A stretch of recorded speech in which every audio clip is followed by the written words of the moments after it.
Heyo, Cherry here, and welcome back to my channel. Today I'm going to be redesigning a few old OCs, but with a bit of a twist. If you're new here, I'm working on a supervillain comic, and I need a lot of practice coming up with supervillains to actually put in the rogues gallery.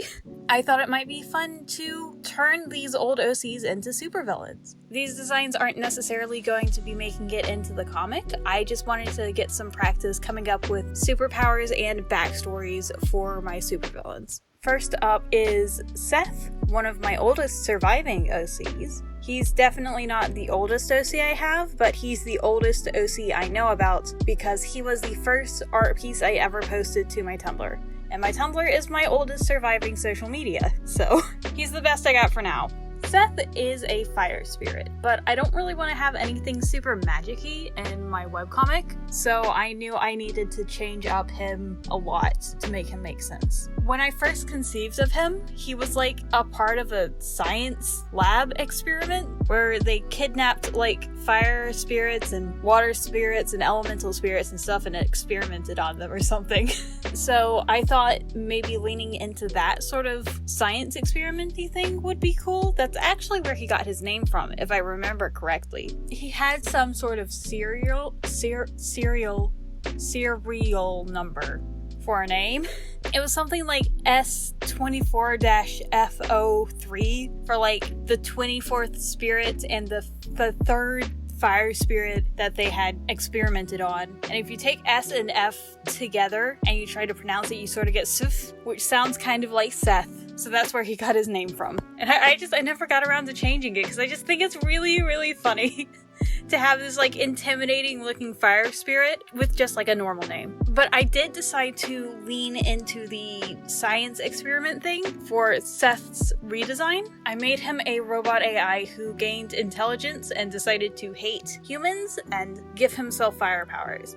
I couldn't come up with a good reason for why a robot would just have fiery abilities, so I thought maybe there was like multiple experiments going on in the same lab. One was with like some kind of sustainable, non-dangerous source of power with fire, and the other one was like robot workers. And one of the robot workers gained sentience, decided to rebel, and gave himself fire power so he could terrorize people. This is intended to be represented somewhat in his design, because in his original design, his fire spirit design, he only has one eye, but it's styled to look more like he has like two eyes, but one of them's covered up by fire hair stuff. And for his redesign, I decided to just sort of bust open half of his head. It's just straight up broken, which I think gives a neat sort of it wasn't supposed to look like this effect.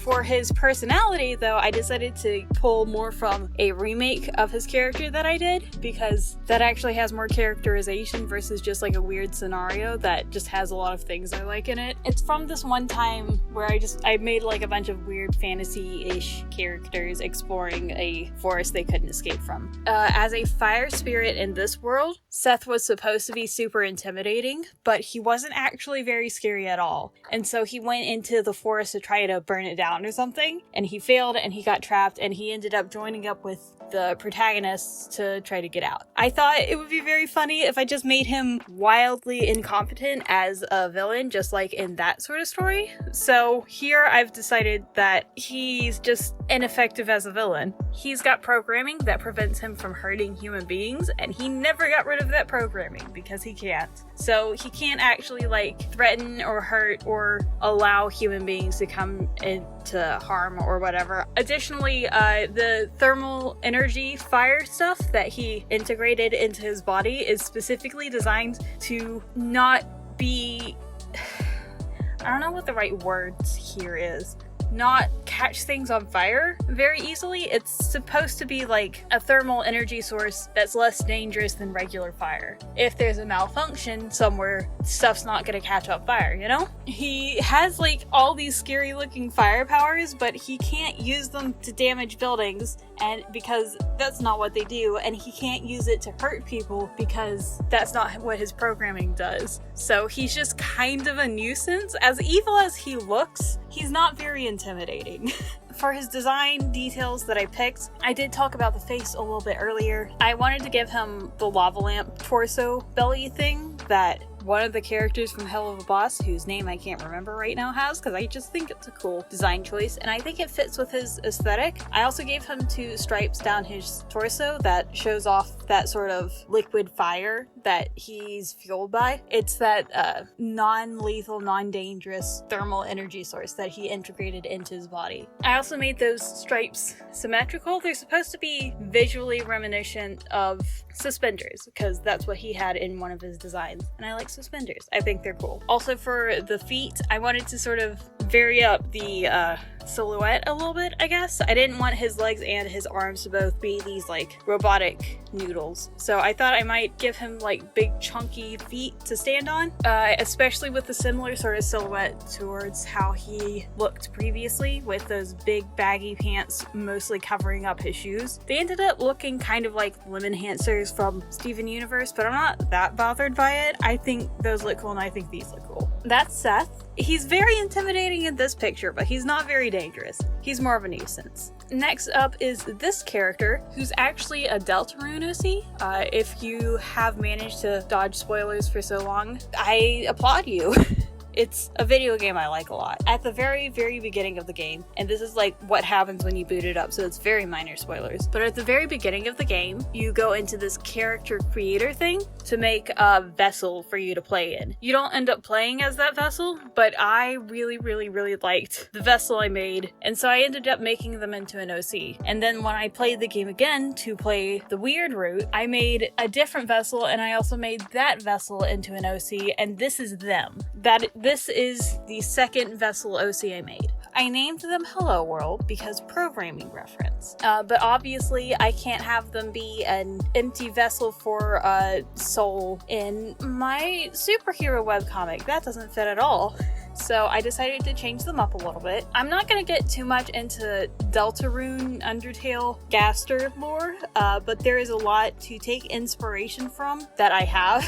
So you're just gonna have to trust me on that. For one, I wanted to change their name up because Hello World is not a name for human beings. I decided to name them Haley Wings because HW, Haley, like Haley's Comet, and then Wingdings, obviously. They're a researcher who's, I think I decided they were leading research into dark matter and dark energy. Specifically, they are working towards being able to generate dark matter in a laboratory setting so that they can study it directly instead of just looking at outer space. Something went wrong during one of their experiments though, and Haley was exposed to a lot of dark matter. Everything seemed to be fine at first, but there were some weird memory issues that Haley was having. They misremembered things, remembered things that weren't there, seemed to not remember things that they'd known for their entire lives, and then another Haley started just popping up out of nowhere. There'd be like random appearances of dark matter where there shouldn't be, and then this weird desaturated silhouette of a person trying to reach out into the real world, like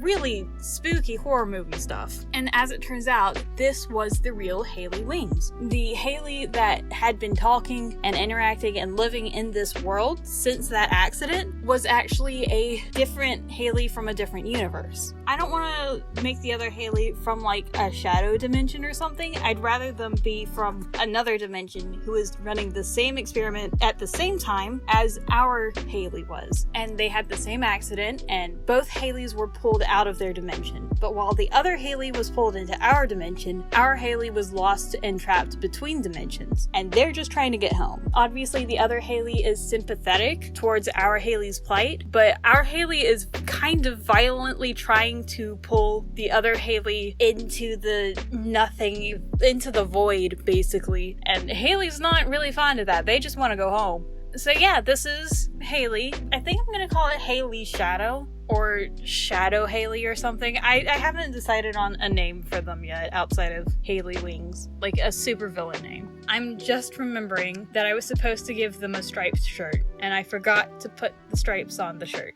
Ah well. For the design of Haley, I pretty much just kept the same design as they had before. I just put a lab coat on them and desaturated their one singular color a little bit. I really put more effort into changing up their backstory to fit the world, but I think it works out pretty nicely. Hello World, it was very angry and upset about being discarded, so having Haley be kind of violently panicking about getting tossed into the void, basically, fits very nicely with all that. And yeah, this is how it turned out. This is how both of them turned out. I think they're pretty cool. I like it a lot. I had a lot of fun with this. I kind of want to do more character redesigns. I have some other OCs that I wanted to redesign that I didn't get around to, so maybe leave a comment if you want to see that, or leave a comment if you want me to do like redesigns of other characters. I've been kind of eyeing the miraculous characters a little bit for character redesigns, and I think that could be fun. But you know, let me know in the comments if you have any ideas for that, and be sure to like and subscribe, especially if you want to see more redesign stuff or more about the supervillain webcomic I'm working on. And that's all for now. I've been Jerry, and I will see you next time.